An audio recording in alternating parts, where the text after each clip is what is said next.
maaasahan mo. Sa lahat ng ating pinagdaanan, sa panahon ng pandemya at kalamidad, tayo ay kumapit pa rin sa isa't isa.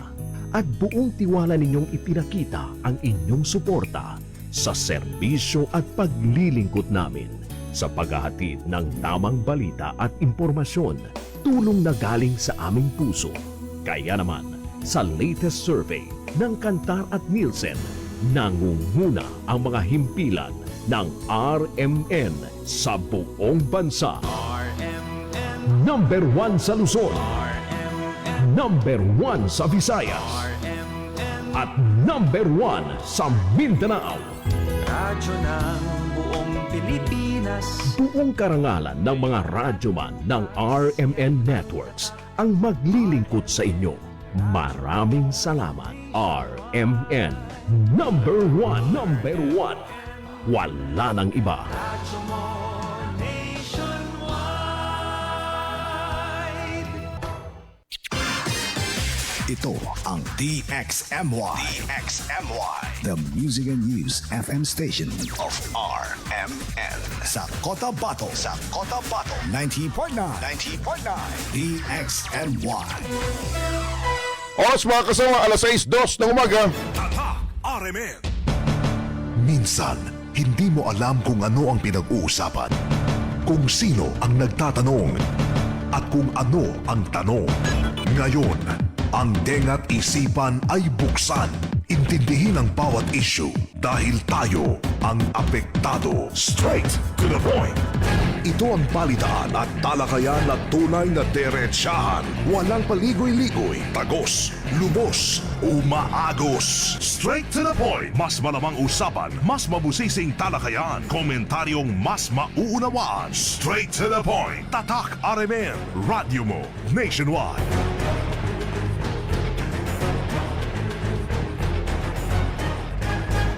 Mga kasama, umaga ng Martes, sa 28 sa buwan ng Hulyo 2026. Minsan pang sa inyo ito pangumagang programa. Straight to the point. Straight to the point. Hanggang 7 o'clock, magkakarinigan tayo, siyempre. Para pag-usapan pa rin mga napapanahon sabihin, balita, mga kaginapan, dapat nyong malaman. Mga nangyari po sila kalipas na 24 oras. Ating programa live na po napapakinggan dito po sa DXMY 90.9 FM sa Cotabato City. Straight to the point.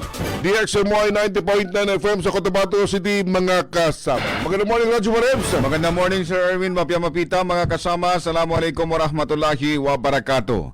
Nakalive na rin po mga kasama ng ating programa sa ating Facebook page, DXMY 90.9 Cotabato, DXMY 90.9 Cotabato. Samantala, sa ating pong text hotline mga kasama, 0950-032-7332, 0950-032-7332. Weather Report. Update mga kasama sa kalagayan po ng panahon sa forecast po ng pag-asa. Apektado po ng umiiral mga kasama na localized thunderstorm ang malaking bahagi po ng bansa, kabilang po tayo rito po sa Mindanao. Ngayong araw makakaraso tayo ng bahagyang maulap hanggang sa magiging maulap po na papawirin na mga isolated rain showers at thunderstorm. Posible yung flash flood o landslide sa mga panahong makakaraso ng malakas na buhos ng ulan. So madala ilang bahagi ng bansa, apektado naman ang umiiral na easterlies, particular sa bahagi po ng Kabisayaan. So talang Metro Manila mga kasama, apektado po ng umiiral naman na southwest monsoon. Sa temperatura naman ngayong araw mga kasama, naglalaro sa pagitan ng 32 degrees Celsius hanggang 23 degrees Celsius, na kung saan ang hangin naman po ay nasa light to moderate. Ang Cotabato City mga kasama, ang init factor 31 degrees Celsius. Sumikat naman ang araw kanina 5:36 at lulubog naman sa Bangsamoro Region mamaya 6:03 ng gabi. Weather Report. Straight to the point.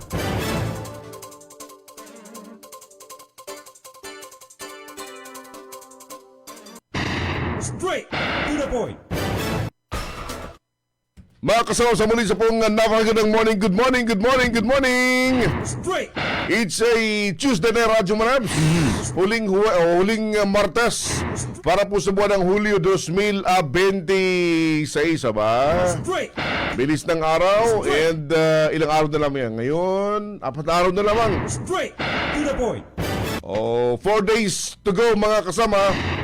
At arangkado na ang campaign period, diba? Straight. Para po sa first parliamentary election mga kasama, Straight. To the tatagal ho yan ng 45 days. Simulan na ho yan sa July 31. straight. Malapit na Radyo Manibs, ha? Malapit na malapit To the na. point. As in, malapit na. Kumusta na kayo mga preparasyon ng atin po mga kandidato, ha? Straight. Para po sa papalapit na first parliamentary election mga kasama. Higpitan na po ang inyong mga sinturon mga kasama. Oo, kahapon, inanonsyo ni PBBM, ha? Straight. Na tuloy na yung ating pong BARM election comes September 14. Straight. Speaking of PBBM mga kasama, Bakit? naging matagumpay yung Uy, kanyang kahapon, State of the oh. Nation address. Oo. Kaya taganong pa rin ang mga kasama sa lahat ng mga sinabi ng ating pong presidente. Ano ba ang inyong pong komento? Ang ating pong text hotline mga kasama 0950-032-7332 0950-032-7332. Samantala, pwede rin po ninyong ipadala direkta sa ating pong Facebook page DXMY 90.9 Cotabato. Yun. Straight. Doon sa ating page kagabi ay nilagay natin doon. Kung kayo po yung tatanungin, Straight. To the pag ni-rate nyo yung sona ng Pangulo kahapon from 1 as the lowest and 10 as the highest, straight. ano yung score na ibibigay nyo kay PBBM mga kasama? Straight. To the point. Ano? Kung i-rate nyo yung naging laman ng sona ng Pangulo kahapon, Straight. ikalimang sona nito, Straight. To the from 1 as the lowest, 10 as the highest, ano yung score na inyong ibibigay sa kanya at bakit? straight. Okay. To the point. Pwede nyo yung ibigay dun sa mga number na binigay ni Radyo Manabs kanina and pwede rin po sa comment section ng ating Facebook Live. Kagabi nga, Straight. binalikan ko yung mga reaction po ng ating kababayan Radyo Manabs. Okay, Dun marami sa- siya. Oh. Straight. Anong oras mo ito posted ng ating page kagabi? Posted ito, sandali babalikan ko, posted siya 10 hours ago, Radyo Manabs. Meron na siyang 502 comments Straight. To the point. and daming mga nagpadala ng mga reaction. Mamaya may ng konti at sa kabon ng ating programa, ating babasahin po yung mga komento ninyo. And idagdag pa ninyo yung mga komento ninyo, mga mensahe po niya is yung parating ngayong umaga, mga kasama. Straight. To the Ano? point. At idagdag siguro, aling bahagi ng sona ng Pangulo ang masabi natin napatayo kayo, napapalakpak ko kayo mga kasama. Straight. To the point. Ano? Sa mga nilahad ng Pangulo kahapon, yung kanyang entrada Radyo Manibs. Straight. To the point. Hindi ako pangulo ng aking pamilya at hindi rin ako pangulo ng aking mga kaibigan, kundi pangulo ako ng sambayanang Pilipino. Straight. To the Ito point. yung entrada niya and yung bahagi ng kanyang entrada medyo emotional. Oo. Straight. Parang banggitin niya yung pangalan ng kanyang Pinsan. Pinsan. Straight. At sabi nga niya mga kasama, nalulungkot siya. Nalulungkot dahil ito ay nangyari sa kanilang pamilya. Dahil although Romualdez, kapamilya pa naman din dahil sa kanyang nanay. At sabi pa nga, malapit na dahil inihanda ni mga kaso Radyo Manibs. Straight. To the point. Laban dito kay former Speaker Martin Romualdez. Dahil nga sa pagkakasangkot dito sa multi-billion peso flood control scandal. At kabilang din dito mga kasama na kumbaga tumatak din no. At napa-wow Oh. ang ating sambayanang Pilipino. Alin doon? Straight. Yung sinabi niya kasamang Sir Erwin na magkagawa ng rocket para Rocket pala sa satellite. Akala ko anong rocket sa... sabi natin Pagpapalipad. papapalipad pala ng rocket. So tayo namangha tayo dahil nga sa kauna-unahan yun. Of course. Na masasaksihan natin na merong rocket na ano yun? Kung kaya ka ng ibang bansa, kaya ng Pilipinas sa Radyo Manibs. Ang daming mga magagaling na Straight. To the point. mga Pilipino. And isang bagay siguro na talagang umaling ng standing ovation sa mga audience and even yung mga viewers, listeners kahapon, Straight. yung kanyang binanggit, paputuli na. Straight. Yung law system? Oo. Law system para sa kuryente? Yung ano yung term ng Straight to the point. Puputulin na dahil natin, yung binabanggit ka ng call it the last time, tumataas yung singil sa kuryente dahil nga po sa problemang ito mga kasama. Sabi ng Pangulo, parang unfair naman para sa sambayan ng Pilipino. Hindi naman nila problema, bakit sila nagbabayad para sa inyo? Straight Kaya nga. to the point. Sige, sa kabalo ng ating programa, atin po yung pag-uusapan and babasahin po yung mga komento ninyo mga kasama. Straight to the point. Sige, oras natin mga kasama. To the point. 6:11 na po ng umaga. Ngayong umaga, mapalad tayo Radyo Manibs. Dahil bisita mismo dito po sa ating opisina mga kasama ang pinuno ng National Food Authority Bangsamoro Region. Straight to the point. Makikibalita ho tayo sa mga programa ho ng NFA Bar mga kasama ha. Straight to the point. Na kanila pong ihatid ngayong umaga para po sa inyo. Okay? Standby ha. Mag-commercial break lang kami sa ating pagbabalik. Atin na hong makasama ang Regional Manager ng NFA BARM sa katawan po ni Ma'am Lilibeth Ignacio. Okay? Atin pong makakausap maya-maya ho ng konti. Straight. Standby mga kasama. Straight to the point. This time check is brought to you by Nescafe Classic. Mag-Nescafe Classic araw-araw. 100% puro at natural. Pinakamasarap na black coffee. This time check is brought to you by iBerry Gold. Mas daghan ang lutin, mas epektibo, mas klaro. That time check is brought to you by Centrum Silver Advance. May nutrients adjusted for age 50 plus. Tulong para malakas ang resistensya, healthy heart, and sharp memory. The #1 multivitamins for age 50 plus. This time check is brought to you by MX3. Dito ako believe. This time check is brought to you by Kidney Care. Likayi ang dialysis o ubang problema sa kidney. Mag-Kidney Care. Maayong adlaw, makauban nato karon si Nanay Elena. Unsa man ang problema nimo kaniadto? Ay, grabe, nakahanap sa akong mata. Naa daw ko'y katarata. Ingon sa doktor, murag na'y dag-umpirmi sa akong mata. Pero maayo na lang, kay nakadungog ko bahin sa iBerry. Gisulan ako. Human sa tulo ka bulan, dako kaayong kausaban. Pag mata nako, murag kalit lang nilinaw. Wala na ang dag-om. Sulaypod ang bagong produkto iBerry Gold na adunay 10 mg lutein. Mapalit na sa mga farmasya duol nimo. Mahalagang paalala, ang iBerry ay hindi gamot at hindi dapat gamitin panggamot sa anumang uri ng sakit. Radyo mo nationwide. Oras mga kasama, 6:50 na po ng morning. Straight to the point. Tuloy tayo sa ating programa ngayong umaga ng Martes, 28 sa buwan ng Hulyo 2026.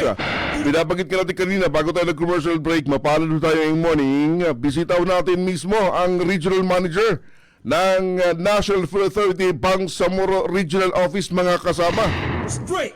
Maaga-maaga si ma'am na umakyat dito sa ating istasyon para maging bisitaw natin. Nauna pa sa amin ito ni Radyo Manibs Straight to the point. Katabi na ho natin at makakapanami ang umaga ang Regional Manager 2 ng National Food Authority, Ma'am Lilibeth Ignacio. Ma'am, good morning. Welcome po sa DXMY ng Radio Mindanao Network. Magandang umaga po sa inyo. Isang magandang umaga po sa inyo at ganun din po sa inyong lahat ng taga-subaybay. Ang dami mga, I understand, ang dami mga programa ang NFA na naisun yung ibahagi para po sa sambayan ng Bangsamoro. Unahin siguro, bago yung programa, para mas maintindihan po ng tagapakinig natin, ano ba yung pinaka-function ng NFA para po mas maintindihan po nila? Ayun, muli po isang magandang umaga po sa inyong lahat. Katulad po na nabanggit ninyo, napaka-importante po talaga na maiparating natin ano ba talaga ang function ni National Food Authority. Nagkaroon po ng pagbabago sa mandato ng National Food Authority, umpisa ng naipatupad ang Rice Tarification Law. At ngayon po, ikinagagala kong ipabatid na ang amin pong ahensya ay nakatutok sa pagtugon sa mga pangangailangan sa bigas tuwing panahon ng kalamidad at anuman pong emergency. At ang sa pamamagitan po ng pagbili ng palay sa mga lehitimong magsasaka. Ayun, usaping pagbili ho ng palay, ano? I understand, ano ngayon, panahon ng harvest season. Ano ba yung programa ng NFA may kinalaman ho rin sa pagbili ho ng mga palay, ma'am, ng mga magsasaka natin? Ito po, isang panawagan para po sa ating mga kasamahang magsasaka na meron po tayong tanggapan ng gobyerno na handang tumugon sa kanilang pagbebenta po, pangangailangan ng merkado para sa kanilang inaaning palay. Sa kasalukuyan po, namimili ang aming tanggapan ng tuyo or basa na palay at ito po ay kasama sa nai-report po ng ating Pangulo during SONA. Ayun. Ang National Food Authority po ngayon ay mamimili ng palay kahit po ito ay hindi pa tuyo sa halagang 27 pesos per kilogram. Ang pangunawa lang po ay aming hinihingi sa kasalukuyan na habang kami ay nasa proseso ng pagdadagdag po ng aming drying or capability, Opo. dun po kami mamimili hanggang dun sa abot lang po namin na maipatuyo base po sa aming kasalukuyang pasilidad. Ayun. At doon naman po sa tuyong palay, sa kasalukuyan o umiiral po na presyo ngayon dito Okay. sa ating lugar ay mula sa 27 pesos kada kilogramo hanggang 30 pesos per kilogram. Itong 27-30 sa market po ito, ma'am? Ito na po mismo ang presyong pamimili ng palay ng NFA. Okay. Sa mga tuyo. Tuyo po. Yung 27, para ho yun sa mga... Lugar po dito sa atin sa Maguindanao. Ito po yung umiiral na presyo at yung Okay. halagang 30 pesos po, yun po yung umiiral doon po sa Basilan. So magkakaiba depende ho sa probinsya. Opo, ang National Food Authority BARM po Okay. ay siya ngayong nagsusupervise dito po sa Basulta, sa Maguindanao at sa Lanao del Sur. Meron po tayong 3 branch offices. Okay. Okay. Balikan ko, ma'am. Ang basulta, 27 to 30 per kilo. Dried ho ito. 27, 30 po, 30 sa 30. dry. Okay. Yung bagong harvest, Yung bagong harvest po ay 21 pesos 21. po. Okay. Ang Maguindanao, Nasa 27 po. okay. Yung bagong harvest naman, 21 din. 21. Okay. Yung Lanao ho natin and iba pa, SGA. Ganon din po yung umiiral na presyo ng sa ngayon. 21 pesos po para doon sa basa or newly harvested po at nasa 27 po para doon sa tuyo. Ito pong presyong ito, gusto ko lang din pong ipaalam sa ating mga kasama magsasaka Opo. na ito po ay nagbabago. Depende po sa kung ano ang umiiral na tinatawag po natin na prevailing price. Okay. Apo. Sa ngayon, ano po yung prevailing price ho natin sa market? Ito po, nasa 26 to 27. Kaya, yun nga po, ang NFA, parang kung titingnan po natin, para siyang nakikipagkompetensya doon sa ating mga private traders. Opo. Ang intention po natin dito is mabigyan po talaga ng pagkakataon ang ating pong mga farmers, ma-maximize nila yung kanila pong ibinigay na pagod dito po sa pagsasaka at pagpuproduce ng palay. Yung pagbebenta naman, paano ho yung sistema? Kinakailangan mo dapat kooperatiba or about individual farmer na pwede ba? Pwede po tayo na makipagpulong sa ating pong mga tanggapan Okay. upang mas mabigyan po sila ng guide kung paano po sila maa-accredit. Ma-maximize po ba nila yung benefit. Pero meron din po tayong tinatawag na express lane. So hanggang 70 bags po pwede po silang magdala sa ating mga bodega at kailangan lang po nila magdala ng certification na sila po ay talagang bona fide na farmer. Okay. Itong 70 bags express walk-in, parang ganun pwede. Walk-in. Pwede. Okay. Yung mga bodega naman, ma'am, saan po ito located? For instance, tayo dito, malapit yung Maguindanao, Cotabato City. Saan po yung mga bodega meron tayo na pwedeng puntahan? Sa ngayon po, meron po tayong bodega sa Sharif Agwak at meron din po tayong kasalukuyang ginagamit na bodega na very unique po itong setup na to. Nandoon po ito sa ating grain center sa Takurong. Okay. May isang bodega po doon na nakalaan para po sa procurement operations ng NFA BARM. Sa kasalukuyan po ay nag-i-scout pa rin po ang Maguindanao branch office ng karagdagang bodega na maaari po nating rentahan para din naman madagdagan po itong ating tinatawag na buying station. Ayun. Suma total, ilang buying station meron po yung NFA BARM? Meron po tayong 3 sa Basulta, Okay. 2 po para dito sa Maguindanao branch office at isa po para sa ating Lanao del Sur branch office. Okay. So, suma total, meron tayong 6. Opo, 6 po na bodega at ang total capacity po nito ay nasa mahigit 200 kaban and ito po ay higit kung tutuusin sa amin pong target, yung space, more than enough to accommodate our target. Pero ito po yung ating plano para po sa NFA BARM na magdagdag pa po tayo ng mga buying stations. Ayun, opo. Okay. So may binabanggit kayo medyo yung number ng pinopurchase medyo limitado pa sa ngayon. Gaano ba karami lang yung kaya pong ma-purchase ng NFA?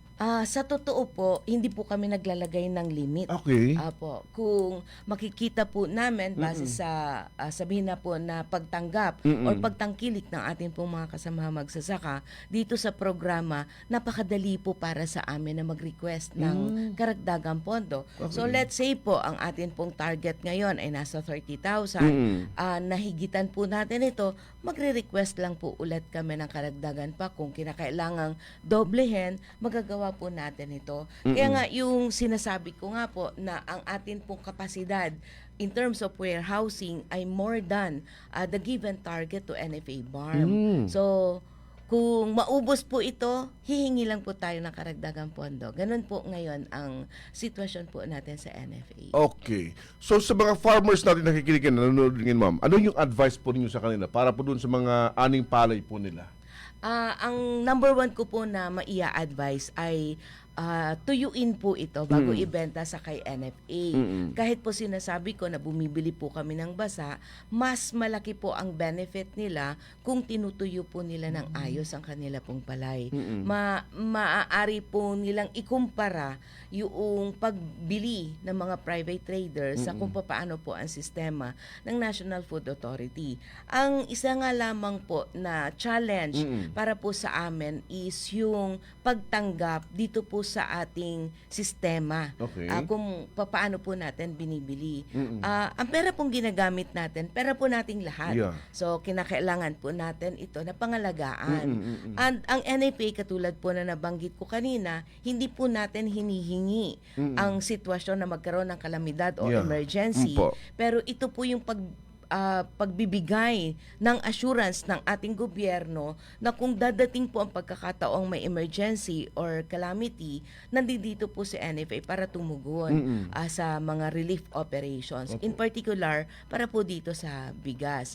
So, may proseso po tayo na ipinatutupad sa atin pong pamimili.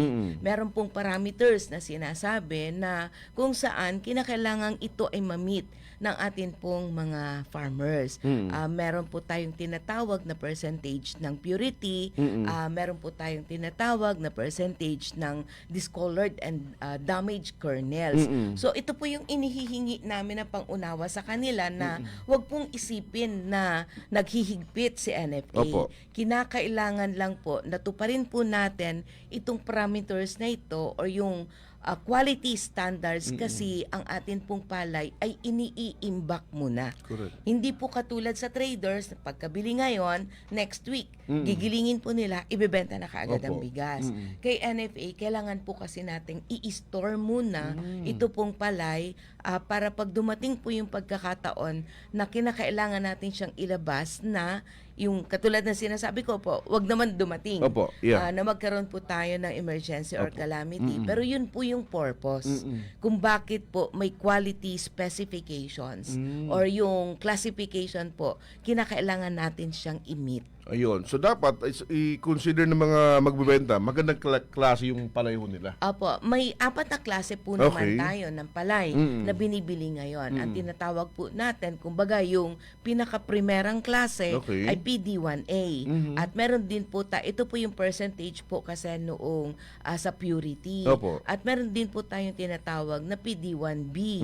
Meron din po tayong PD2A at PD2B. Ito po ay may kanya-kanya po itong percentage ng in terms of DND or yun nga pong discolored and damaged kernel at ganun din po doon sa purity or kalinisan. Ngayon, pagdating po doon sa MC na tinatawag or yung moisture content, Opo. ito po yung kinakailangan talaga ay nasa 14% po. Yung dun sa atin pong tuyo. Yun ang Okay. kinakailangan po nilang ma-meet. Ayun. So, yung advice sa mga farmers, better, pag mag-ibenta, ito yung una dahil may 6 pesos na diferensya. Pag Malaki tuyo at saka po yung- yan. sayang Apo. yun. So, kung 6 times 50 Oo. per bag, yun na po kaagad yung difference. Oo. Apo. Ayun. Okay. So, yun na. Para po sa mga farmers natin, kung nais nyo magbenta ng mga aning palay, naririyan po sa NFA. Handa hong bilhin yung mga palay ho ninyo, pero depende sa quality ng palay, meron ho kayo. Yung presyo. Yes po. Yung presyo. Okay. Straight. Lipat tayo dito sa usapin. Ito, maraming nag-aabang nito dahil kabilang po ito sa pangako ng Pangulo. Actually, campaign promise ho ng Pangulo na makabili ho ng 20 pesos per kilo na bigas. I understand ng NFA, umaarangkada na mo sa programa ito. Kumusta po so far? So far po, ang implementation ng benteng bigas meron na dito po sa BARM ay masasabi ko pong okay. Sa katunayan, ito pong first semester ng taong 2026, nasa 4,300 bags na po ang ating naipapamahagi sa pamamagitan po ng tinatawag po nating FTI or Food Terminal Incorporated. Ang sistema po nito, ang bigas ay nanggagaling sa NFA. Binibili po ito ng FTI sa amin at ito naman po ang ibinebenta ng FTI sa atin pong mga targeted beneficiaries. Sino itong FTI naman? Ang Food Terminal Incorporated po ay isa ding sangay ng gobyerno. Okay. Sa kanila po na atasan, sila po ang nabigyan ng ganito pong responsibilidad sa pagdidistribute.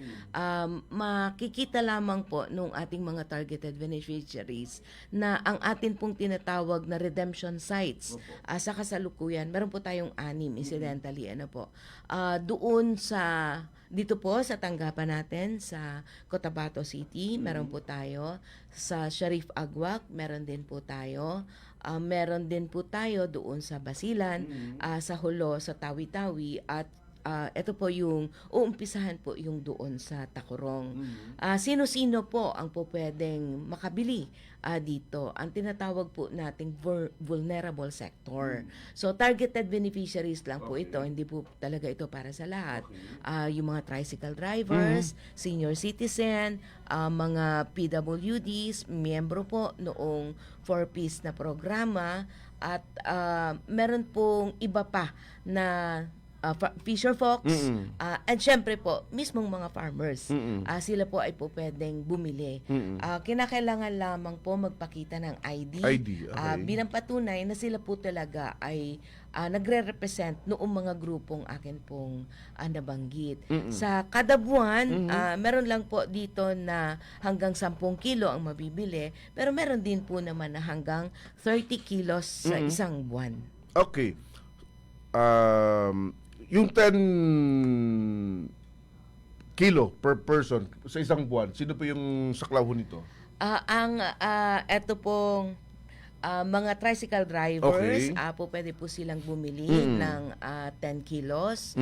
Recently, nai-increase na po into 30 kilograms ito pong ating mga farmers.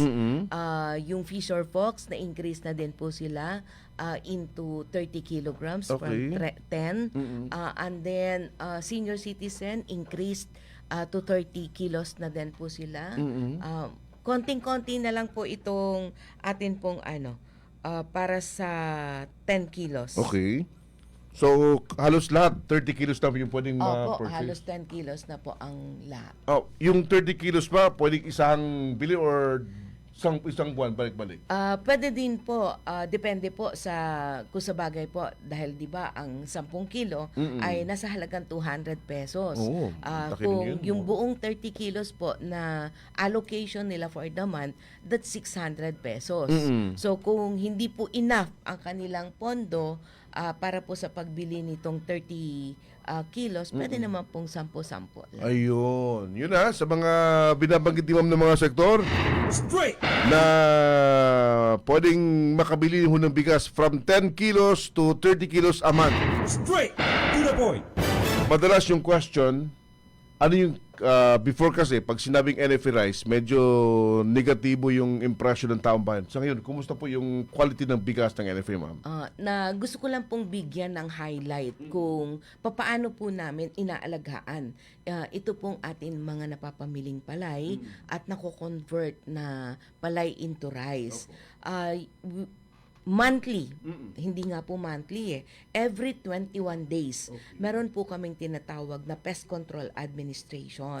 Either fogging, spraying, protective spraying ng mga gamot na para mapatay yung pest or yung tinatawag po natin na mga bukbok or yung mga sumisira po dito sa butil ng atin pong mga palay o bigas man ito. So, ano po ito? Regular na ginagawa.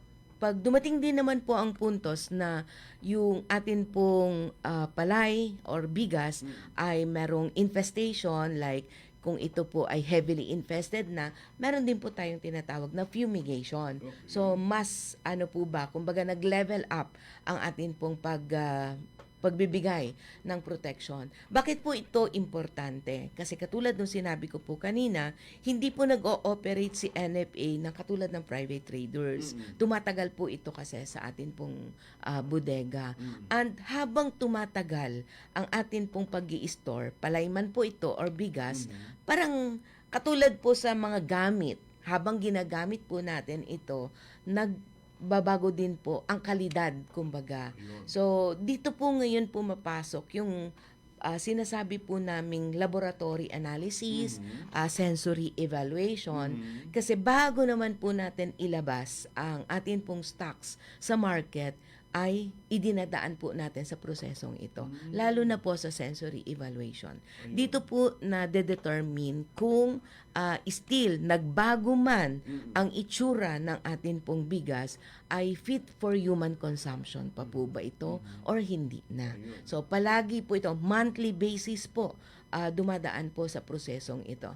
Kaya bilang sagot, mahaba man po, bilang sagot doon po sa tanong ninyo kung kumusta ang atin pong ang atin pong bigas na yung quality ng ating bigas na inilalabas. Ito po dumadaan kasi siya sa proseso. So kahit po eto nga lang po yung ating bilang mga morena, admittedly, gumagamit ng kojic soap. Correct. Kasi gusto maputi. Pumuti. Pagdating po sa bigas, meron din po kasing ganon na mga consumer. Ang gusto po nila ay maputi. Pero alam nyo po ba na habang mas polish or maputing-maputi po ang ating bigas, mas nawawala yung supposedly yung makukuha pa po nating nutritional value, lalo na doon sa tinatawag po nating bran streaks doon po sa ating butil ng bigas. So mahaba po ulit na paliwanag, may adlib pa, nag-commercial pa po tayo, pero sana po maunawaan ng ating consumers na dumadaan po sa proseso ang ating butil ng palay ng ating bigas. Kung kaya pagdating po doon sa dulo na ito'y natanggap na nila, nagsasabi po sila, bakit ang higpit-higpit ni NFA pagdating sa pagbili ng palay, pero bakit ang bigas ay ganito? Nagkakaroon po lang ito ng discoloration, pero hindi ibig sabihin ay hindi na siya pwedeng kainin. Maniwala po kayo, kahit po ako, nagpapatest po tayo palagi at ang atin pong sinasabi ay iluto itong bigas na ito para masabi po namin with utmost confidence na ito po ay okay na okay pa. At ginagawa po namin yun. Ayun. And then, wala naman sigurong bigas na ilalabas sa NFA na makaka-apekto sa kalusugan ng ating mga consumers. Yes po, po. Kung natatandaan po ninyo, dumating yung period na meron pong naging balita tungkol sa fake rice. Natandaan nyo po yun. Parang doon po kasi ay may mishandling. Nailagay po yung luto ng bigas sa isang plastic at inilagay sa freezer. Noong pong ito ay lulutuin na restaurant po kasi nakapag-handle nito, noong sinasangag na umapoy. Yung pong niluluto niya na kanin, hindi niya alam na ang nasunog doon yung plastic. Kaya sinabi na meron pong fake rice, na may plastic rice. Pero hindi po totoo na meron masyado pong mahaba ang naging proseso ng pag-iimbestiga nung period na yun doon. So, proper handling po ng atin din pong mga bigas, kinakailangang malaman po ng consumers. Ayun. Para sa mga viewers na tagapakinig, lalo yung mga sektor na binanggit nyo kanina, anong guidance po sa kanila para po sa pagbili ho ng murang bigas mula po sa NFA? Pangunawa po ang amin pong hinihingi dahil sa karamihan po ng mga nagpapatronize dito po sa ating programang ito, dumadating po talaga ang punto sa napakahaba po ng pila. We are trying our very best to improve ito pong ito pong sistema ng pagbebenta. Kung tutuusin po, kahapon, nung nai-announce po ng ating presidente during his SONA, madami po actually na nagko-comment, nasaan ba ang benteng bigas na yan? Maswerte po ang NFA BARM at meron po kaming pagkakataon para ma-share po dito sa Bangsamoro Region itong programang ito. At yun nga po ang sinasabi ko, ginagawa po namin ang lahat para hindi po mahirapan ito pong ating mga beneficiaries. Ang kailangan lang po sana ay una, makinig.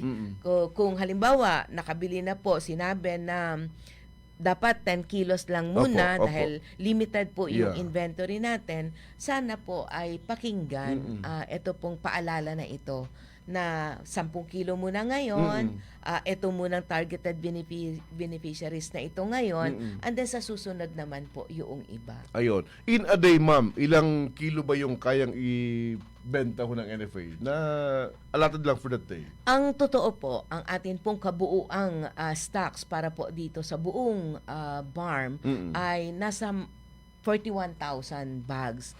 However, yun pong ating Basulta branch office ay umaasa sa transfer or paglilipat po ng stocks nang gagaling pa ng Zamboanga.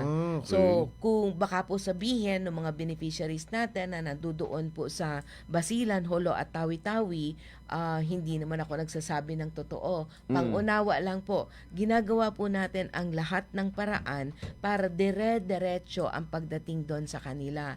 So like, doon po sa Hulo, ang pinakamadami pong beneficiaries na nasa-sorb po natin in a day ay nasa between 150 to 200. Dami ha? Apo. Dito sa atin sa BARM.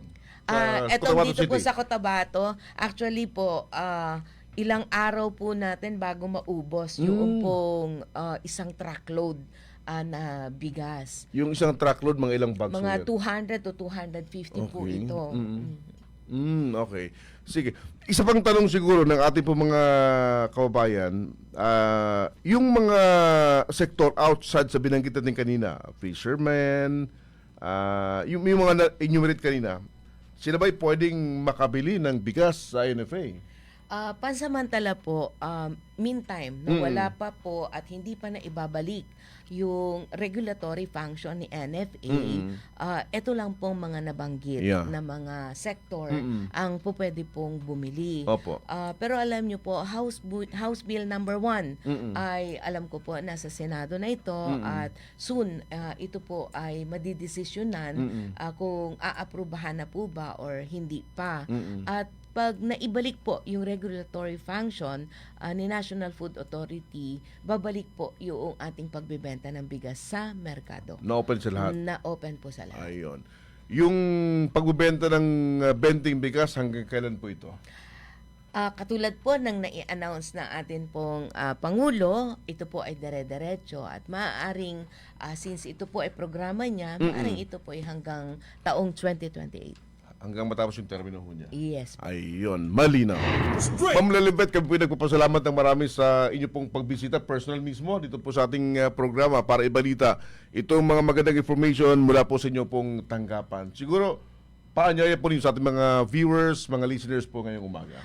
Yun po, kami din po ay nagpapasalamat sa pagbibigay ninyo ng pagkakataon para po maipahatid po namin ang mga programa ng National Food Authority. Sa atin po mga nakikinig ng mga kasamahang magsasaka, ang inyo pong partisipasyon para maipagpatuloy itong mga programang ito ay napaka-importante. Kung kaya't sana po ay patuloy ninyong suportahan ang Palay Procurement Program ng National Food Authority at katulad po na nabanggit ko sa inyo, best price ang ibinibigay ng National Food Authority para po sa inyo. Lagi po naming tinitingnan ano po ba ang prevailing. Ibig sabihin, ang presyo po ng NFA ay hindi lalayo sa presyo na inio-offer po ng ating private traders. So ito din po ay siguro kunin ko ang pagkakataon para dito po sa ating tinatawag na social responsibility.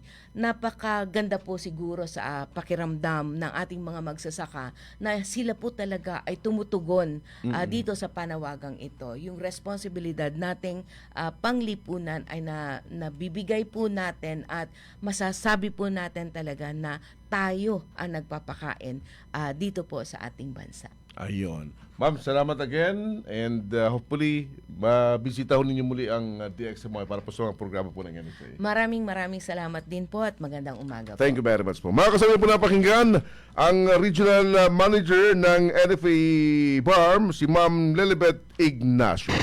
Straight to the point. Oras natin, 6:42 ng morning. Standby muna. Tatak RMN. This time check is brought to you by MX3. Dito ako believe. This time check is brought to you by Kidney Care. Likayi ang dialysis o ubang problema sa kidney. Mag-Kidney Care.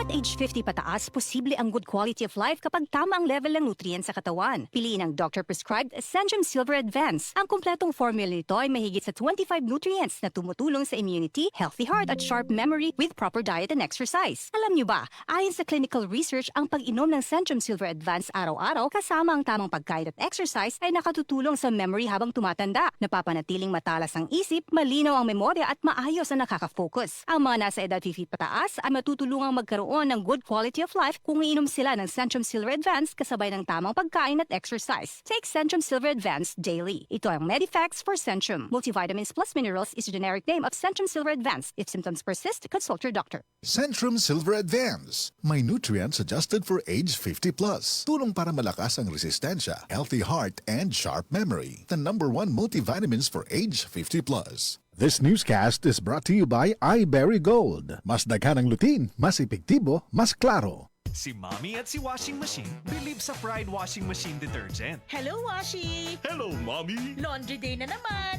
Ready ka na sa mancha, chocolate, putik, libag? Kaya yan ang Pride Washing Machine Detergent. May triple stain-away formula. Tanggal ang makapit, madikit, at malupit na dumit mancha. Easy ang labada. Mula noon hanggang ngayon. All you need is pride. All you need is pride. Pride Detergent, manufactured by ACS Manufacturing Corporation. ISO certified, world-class quality. ACS. Goodbye to me, mancha. Hello, Pride Bar Blue. Isang labanan yan. Pride Bar Blue. Pride Bar Blue with powerful stain-away enzymes. Malupit magtanggal ng dumit mancha pero di masakit sa kamay. Goodbye to me, mancha. Hello, Pride Bar Blue. Isang labanan yan. is tested on cotton and polycotton. Sa mancha, malupit. Sa kamay mo, mabait. Try Bar Blue. Manufactured by ACS Manufacturing Corporation. ISO certified. World-class quality. ACS. Ako'y, nabugahat ko. Naapad siya'y kauban nga pamaol, labat sa ulo o hilanat. It's me, your Auntie Melay. Discarding bisnak na ko, ana. Mas paspas, banat sa upat! Faster versus paracetamol in as fast as 30 minutes. Unilab quality yan. Paracetamol caffeine is the generic name of Rexidol Forte. If symptoms persist, consult your doctor. That news was brought to you by Centrum Silver Advance. May nutrients adjusted for age 50 plus. Tulong para malakas ang resistensya, healthy heart, and sharp memory. The #1 multivitamins for age 50 plus. Magkaiba man tayo ng karanasan, pareho naman ang gusto natin bilang bangsamoro. Ang trabaho at oportunidad, mas magandang kinabukasan. Kapag magsama-sama ang iba't ibang boses, mas lumalawak ang pag-unawa at pagtutulungan. Kaya ang Bangsamoro Federalist Party ay binubuo ng mga dating revolusonaryo, mga lingkod bayan at ng iba't ibang sektor ng lipunan. Dahil sa pag-angat ng Bangsamoro, dapat lahat kasali. Bangsamoro Federalist Party. BFP for Bangsamoro. Para sa Bangsamoro. Radyo mo nationwide. Oras mga kasama, 6:46 na po ng umaga. RMN. Tuloy Radyo Maneb sa ating programa. Napasarap yung ating kwentuhan kayo na with LFA Bar mga kasama. Kaya nga, lalo na pag ang pinag-uusapan bigas. Murang bigas. Dahil yan yung bigas. programa ng ating Pangulong BBM. Campaign promise yung Radyo Maneb. Straight to the point. Sige, lipat tayo ng paksa mga kasama dyan sa bahagi ng North Cotabato kahapon sa magkatuwang na effort ng security sector at ilang pa mga ahensya mga kasama ay nagsagawa ng dialogo. Ito yung kinalaman sa problema at Radyo Manebs ng hindi pagkakaintindihan ng mga grupo. Oo, mga individual, mga personalidad. Maki-update tayo, kumusta? Yung resulta ng dialogo Radyo Manebs, nasa linya? Nasa linya mga kasama si Ginoong Jimmy Adil ng MPOS SGADA o SGA. Magandang morning po, Sir Jimmy. Sa DXMA po kasama si Manager Sir Erwin Kabilbigan at Sabang po. Good morning, sir. Morning po, sir. Good morning. Assalamualaikum warahmatullahi ta'ala wabarakatuh. Waalaikumsalam. Sir, mag-i-update po kami kung kumusta. Ano na po yung naging resulta ng peace dialogue kahapon kasamang MPOS at ng ating security forces? Alhamdulillah, naganap po yung peace dialogue. Inimbitahan po yung ating boss SD, si Abdul Basit Binandang po. Siya po yung pinapadala po tayo doon in his presence kasi po hindi po siya available. So nakikita natin yung ginawa po ng 33rd Infantry Battalion na pag-host doon sa peace dialogue na yan, na kung saan ay at least humupa yung tensyon sa nung pagkakaroon ng problema sa pagitan po ng nabanggit na po na si Miores at saka yung sa pamilya Balandang, na kung saan ay mayroon pong mga nag-evacuate po yung mga tao sa barangay municipality na Balawag, na kung saan more or less mga around 5,000 na evacuees, na kung saan pansamantalang naninirahan doon sa kanilang mga ka-relatives. So, maganda yung pag-uusap. At least, nandoon po yung presensya po ni Battalion Commander Ricky T. Bunayo po, ang 602nd Brigade Commander. Nandoon po sila MP Muhammad Antaw, na kung saan siya po yung ating bagong tinalaga na Escada or administrator po ng SD. Kasama po yung sa ating police director na talaga sa SG, si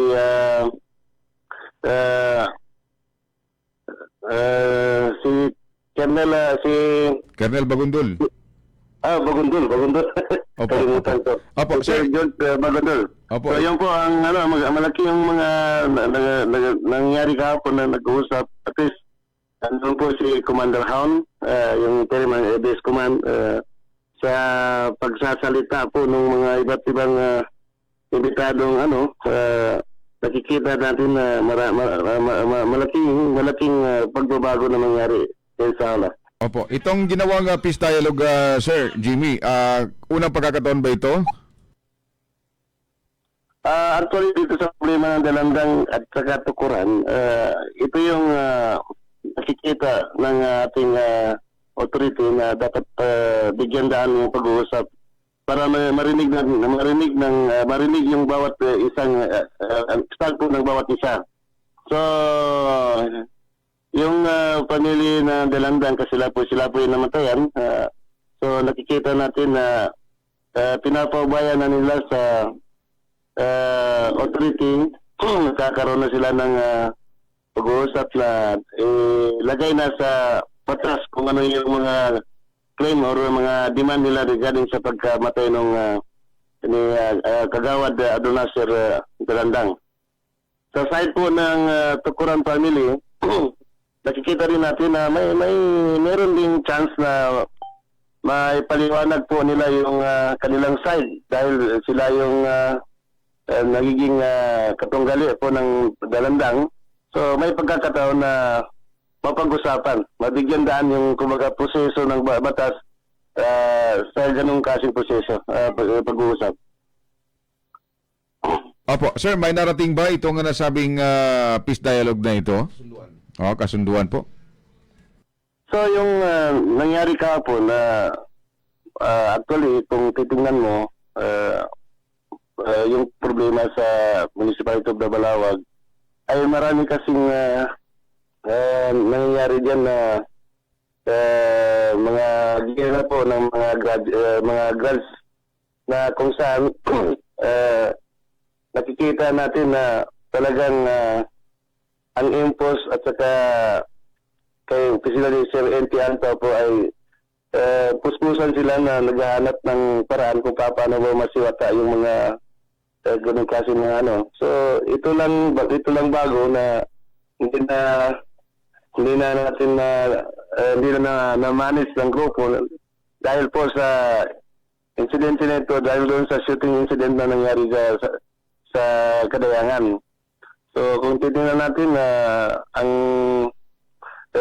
dapat lang na maghahanap ng katotohanan dyan yung authority natin. Kasi po yung sa side po ng Minister of Public Order Safety at saka kay N.T. Anto po ay doon lang sa pag-uusap, reconciliation, yan ang mga ganyang klase. Pero nakikita natin na nagiging malaki yung tension nung pagkamatay ni Adonasir. So kaya nga ang otoridad, AFP, PNP, kasama na po yung Esgada ay subsuban po sila na talagang pag-uusapan talaga kung ano pwedeng mangyari. So kahapon, nakikita na talagang bigyan daan ng authority na magkaroon ng paghahanap kung ano yung punot dulo ng gera na yan. Opo. Opo. So sa ngayon, sir, yung tension humupa na, yung binabagit yung 65,000 evacuees o 6,000 evacuees ba yun? Nakabalik na sa kanilang mga lugar, sir? Actually, kahapon, napag-usapan yung pag-uwi ng mga evacuees. Meron na pong assurance yung grupo ni Commander Ham na hindi naman sila nagbibigay ng gulo doon sa area because kumbaga doon sa problema po, doon sa pamilya ng Dalandang, ang presensya po nila ay parang tumutulong lang doon sa mga tensyon na nangyari, yung takot ng mga pamilya ng Dalandang, baka mayroon daw, babalikan daw sila. Pero ang military po natin, especially sa kay Sir Bunayog, sinabi niya na tutulong siya at alamin kung ano ba yung produkto ng gira at pagtulungan. So may mga assurance din na pauwiin yung mga civilian na doon sa kanilang mga kabahayan at ito binibigyan din ng pansin ng LGO na tutulungan din yung mga sibilyan ng mapayapa at pagkakaroon sila ng konting tulong man lang galing sa LGO na Balawag. Opo. Nagkasundo rin po ba kahapon na may another round ng pag-uusap pa, sir, para tuluyang maplansya itong matuldukan itong problema? Actually, may mga commitment yung both sides. Talagang parang initial, yung kahapon, initial na nangyari kahapon na pag-uusap. At tuloy-tuloy pa rin na yung pakikipag-usap doon sa ibang the other side. Kasi doon sa other side, so nakikita natin na talagang sila yung accused. So dapat din malaman din sa kanilang side na kung anong participation or ano ba yung bakit naging accused yung grupo po ng sa kabila. So sa tingin ng mga authority natin na dapat bigyan daan din ng yung batas, dapat sila yung maghahanap ng sa problema ng lugar na yun. Ayun. Ang magandang bagay rito dahil yung both side ay open para po pag-usapan itong problema ito, sir. Yung malaking bagay yun. At saka at least na imbis na gira, armas ang hawakan natin, ang dapat hawakan natin dyan ay yung yung batas ng ating batas ng yung batas na talaga maghahanap kung ano yung katotohanan. So nakikita ng both sides na yung accused doon sa grupo po ng tukuran ay may kansa na makapag-explain sila. Kung sino may yung sasalarin, ma-isolate lang kung sino gumagawa ng problema. So, yung sa Dalandang family na naghahanap din ng justice doon sa pagkamatay ni Municipal Kagawad Dalandang, ay mabigyan din ng instead of risk back yung gagawin nila, ay mayroong chance sila na tutulungan ng authority na paano ba hanapin yung kanilang hustisya. So, nakikita natin na maganda yung impact ng pag-uusap na yan. Opo. Dahil dito, sir, sa kanyo nga ay magandang resulta ng pag-uusap ng magkabilang panig, kayo, sir, bilang kinatawan ng MPOS dyan sa may SGA, may panawagan no ba kayo sa magkabilang panig para once and for all, marinig, lalong-lalo na yung mga taga-suporta, pamilya, na ito yung dapat gagawin para nga mapangawakan yung sinasabing kapayapaan dyan sa lugar ng SGA? Sige po. So, Assalamualaikum warahmatullahi wabarakatuh. Nyaku, kamanaman na bilang membro po, tao po ng MPOS, Community Affairs Development Officer po ng SGA, under MPOS, nyaku panganin sa kita no na di tanong usaha ni sinapangan niya sa kapanuntod sa kawagid tagi na saguna na niya tanong sa nakaadan tanong sa gobyerno abang na niya ba gobyerno kamanaman na siya makiringi pa sa kita no bang samuro pag kapanangitan no sa depatan ba niya na kapag ito sa problema na nabalawagan niya na yang Mumbai mapiawan na upama katenga mo mindupang na naisita na mahamin authority. Kaya mo nami da among inon na naisita mo na maka-explain. So kasindita na maka-explain. So panuntod mo kanong kawagibin na naisita mo na matuli mo ikawagibin. Kaya nandu pagkata na so derpa. So pasalamatan ko mang commander niya, interim base commander niya si Haon Sindatok sa tinatuma mo sa kanin sa madayalogo ina mambitya. Lagi na sa kanin mambuna mana responsible kano mga tao nin kayo na niya under sa si kagawadan niya na battalion commander rin. So siya mo nun sa side pamilya na tukuran kapag ko na gusto na adon mga hiduan dati mga problema pa ganay ugad na niya na naungkat na mana na kagka mo sa kapatid dandangan na mapiawan na kita na mamunta no manunto sa panuni katibambo no kawagi ba niya na ilang kano pamilya dandang. So magiging may naon tayo kasi nyaron so kapag nyaron so kapag krisis na naunsahan talupan sa makabakwit sa mga pagalitan sa mga ingiranan makata lang. So bilang kado community affairs development officer impus anya lagi ka bagay ng lauta so opisina to no impus na welcome aron sa mga pagjiwa no pagkapanay mga problema na nakabakan kami no kuan kaso makadalo namin sa authority madalo namin so mga miyembro no ILF sama sa nabalawaganan na kapag kaya mo na juara ka no kanina nabit lang yung gagayban to kano sana mga komando na di ka naman marangon na pagkamong sa problema nan dapat may isolate yung ibang mga komando dyan na nakatira kasi kung may mga malakihang operasyon ng sundalo ay talagang nagkadadamayan na. So, instead of ilan lang ang may problema, nagiging problematic yung buong lugar. So, pati mga sibilan natin na-involve. So, tuwira kayo panawagan siya, sa lauta, yung mga local commandos dyan, makipag-participate kayo sa 105, sa 118, at saka sa yung interim po ng Desk Command ni Commander Whiskey Hasim, sana yung mga tropa dyan malapitan sa mga lugar na yan ay dapat meron tayong mga meeting-meeting, magka-meeting-meeting tayo para ma-isolate natin yung mga problema sa lugar na yan. So yan lang po sir, marami pong salamat. Salamat po sa inyong lahat.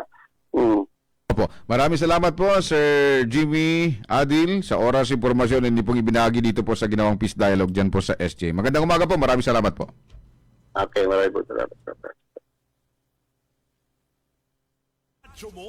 Nationwide. Mga kasama si Ginoong Jimmy Adil, ang kinatawan ng MPOS dyan sa may SGA. Binabagit niya, binabahan na nga, may kaguluhan pa, doble yung epekto. At ang lugi pa rin, ang talo pa rin, ang civilian. Straight to the point. Mga reports, habol tayo mga kasama. Ito mga kasama, unang regular BARM parliamentary election, malagang tagumpay sa ilalim ng CAB ayon kay PBBM. Detalye ng balita, Radyoman Daisy Mangod. XMY. Tata. RMN Report. Inilarawan ni Pangulong Ferdinand Bongbong Marcos Jr. sa kanyang ikalimang State of the Nation Address o SONA ang nalalapit na unang regular na parliamentary election sa Bangsamoro Region bilang isang critical na tagumpay sa ilalim ng Comprehensive Agreement on the Bangsamoro o CAB. Ang pinal na kasunduang pangkapayapaan sa pagitan ng gobyerno ng Pilipinas at ng Moro Islamic Liberation Front o MILF. Tiniyak ng Pangulo na handa na ang COMELEC, mga tagapagpatupad ng batas, volunteers, deputized agencies at lahat ng stakeholder na pangasiwaan ng unang regular parliamentary election sa BARM upang matiyak ang isang mapayapa, maayos at kapani-paniwalang halalan. Umaasa ang Pangulo na magsisilbing inspirasyon ang mahalagang tagumpay na ito upang higit pang mapaunlad ang bansa at mapatatag ang kolektibong paniniwala sa pagkakaisa at hindi mapaghihiwalay na sambayan ng Pilipino sa gitna ng ating pagkakaiba-iba. And in accordance with the Republic Act number 12317, the BARM electorate is now poised to partake in BARM's first regular parliamentary election. This is a critical accomplishment under the Comprehensive Agreement on the Bangsamoro. COMELEC, law enforcement, volunteers, deputized agencies, all stakeholders are now ready to ensure that this defining political exercise will be peaceful, orderly, and credible. May these inspiring developments strengthen our collective belief in the unity and indivisibility of the Filipino nation amidst our individual diversity. Ang tinig ni Pangulong Ferdinand Bongbong Marcos Jr. Kasama mo sa DXMY 90.9 Radyo Monday si Mangud, Tatak RMN. Maraming salamat Radyoman Daisy Mangod. So yun malapit na magkaroon ng eleksyon. Ilang tulog din ang kampanya na mga kasama. Sige, BARM, kaisa sa development sa Pilipinas ayon kay PBBM. Detalye ng balita, Radyoman Juldi Mapalaw. DXMY. Tata. RMN Report. Magkasabay na ipinagdiwang ng lokal na pamahalaan ng Sheriff Aguac sa Maguindanao del Sur ang ika-52nd Nutrition Month ngayong taon bilang pagpapakita ng kanilang pagpapahalaga sa kalusugan ng mga kabataan.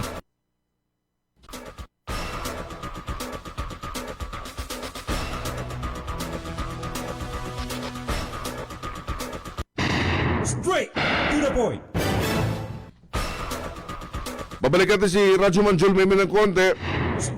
Kaugnay nito mga kasama, dyan pa rin sa may itong isinagawang National Nutrition Month nga sa Sharif Agwak. Detalye ng balita, Radyoman Maestro Rahib Bansaw. XMY. Tata RMN Report. Na namin para nagbigay ng message of support at nakisa si PSSG Ibrahim Lamalan, enter assistance ng PNCO ng Sharif Agwak Municipal Police Station sa pagdiriwang ng ika-52 Nutrition Month at ika-48 Nutritional Disability Rights Week na ginanap sa bayan ng Sharif Agwak kahapon. Sa kanyang mensahe, ipinahayag ni PSSG Lamalan ang suporta ng Philippine National Police sa mga programang nagtataguyod ng wastong nutrisyon at pagsusulong ng karapatan at kapakanan ng mga person with disabilities. Binigyan din niya ang kahalagahan ng pagkakaisa ng komunidad upang maisulong ang inklusibong mas malusog na pamayanan.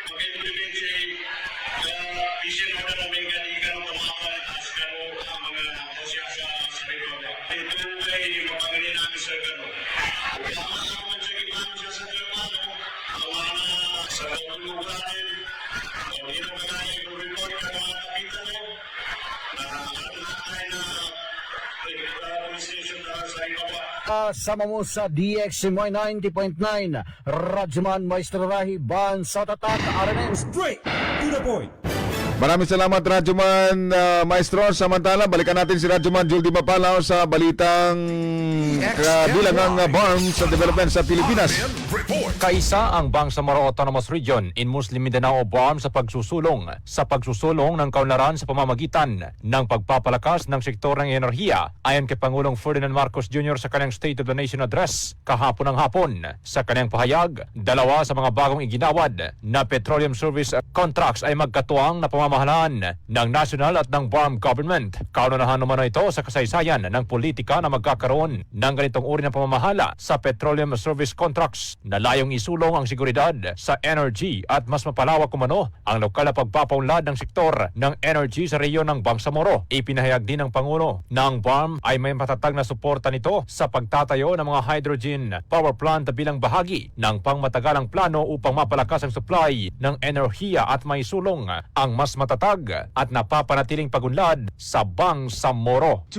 Of the newly awarded petroleum service contracts are co-managed with the BARM government. This is the first time in our political history. BARM is now firmly set to pursue its strategic vision of energy security and total electrification for and in the Bangsamoro region. Sa kabila ng mga nailatag para sa ating seguridad sa enerhiya, panatag ang aking loob na kaya nating umangat pa. We have begun to embark on the establishment of hydrogen power plants. Multiple projects are now in their pre-developmental stage in Marinduque, in Masbate, Zamboanga, Sibugay, Basilan, and other potential areas. Pushing the envelope further, perhaps it is time for us to revisit nuclear energy production. Kasama mo sa DXMY 90.9 RMN Cotabato, Radyoman Jul Di Mapalaw, Tatak RMN. Radyo mo nationwide.